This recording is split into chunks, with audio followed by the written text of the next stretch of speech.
Bonjour les amis, j'espère que vous allez bien. Alors, c'est juste pour vous rappeler que nous sommes déjà au mois d'avril et nous sommes au 15. Nous sommes déjà à quelques semaines, disons 2 semaines, pratiquement 2 semaines des résultats de la développerie. Ça va aller vite.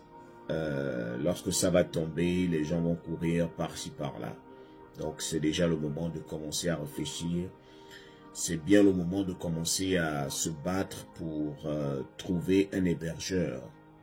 Chercher à contacter des personnes, des gens qui peut-être vivaient dans votre quartier, vivaient dans votre ville, et vous avez entendu qu'ils sont maintenant aux États-Unis. Essayez de leur demander. C'est le moment. C'est le moment juste pour discuter. Commencez même à chercher à saluer, à dire bonjour à ceux à qui vous ne disiez même pas bonjour à l'époque. Parce qu'il ne faudrait pas seulement que ça soit le jour où vous aurez besoin de ces personnes-là que vous viendrez leur dire « Est-ce que je peux venir rester chez toi ?» La personne va se dire « Mais depuis quand tu m'écris, depuis quand tu m'appelles ?» C'est maintenant, c'est le moment de commencer à faire des appels de balles.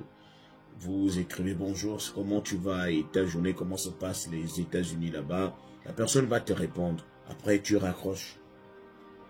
Une semaine après, tu lui dis encore bonjour. La personne va se dire au moins, tu prends de ses nouvelles.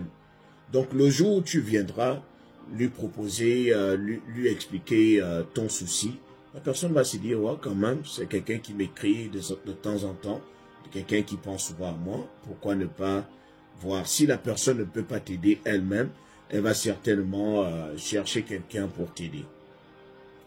Dans la vie, il faut, surtout lorsque c'est vous qui avez besoin de quelqu'un ou bien de quelque chose, il faut savoir être humble. Il faut savoir aussi communiquer. C'est le moment, ne vous dites pas que tout le monde sera contre vous parce que vous avez gagné à la développerie.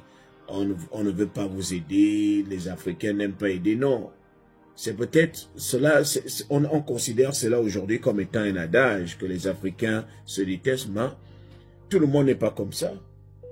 Il peut arriver que celui que vous pensiez même être votre ennemi vous aide.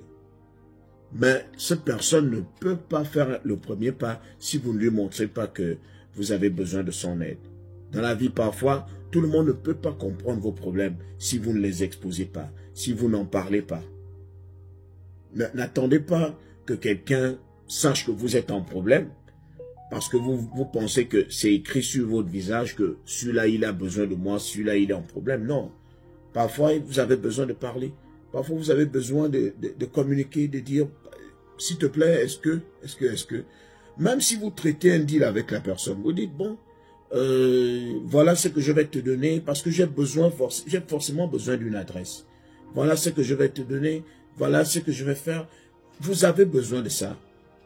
Mieux vaut que vous perdiez un peu et gagnez le tout après.